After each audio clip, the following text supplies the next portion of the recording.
The first time I saw type 2 diabetes remission in clinical practice, it was so eye-opening for me. I was working in a clinical setting. It was actually 10 years ago, which is unbelievable to think that I've been seeing type 2 diabetes remission for 10 years.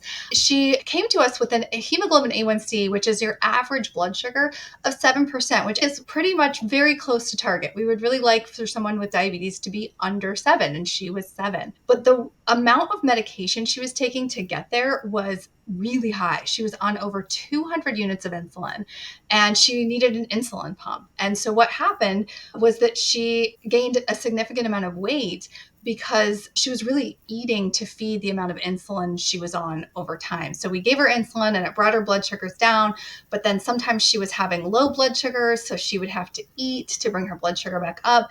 And it created this vicious cycle for her where her blood sugars were coming down, but she was going too low, so she had to eat and was gaining weight. So it was this vicious cycle of low and high blood sugars, and it continued.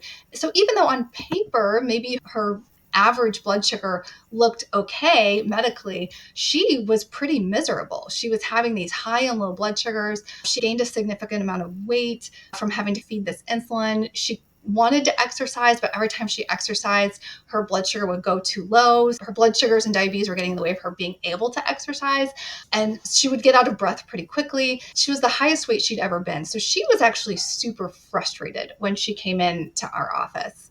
So when she came in to see me and I read the doctor's note, it said that she was really frustrated because she felt like she had a low quality of life, that she just was not really living a life that she was enjoying at this point. And she really wanted to lose weight. And so actually traveled about 4 hours to come see us in our clinic. She was so frustrated that her blood sugars were what we would call a roller coaster. So they would go from high to low and high to low.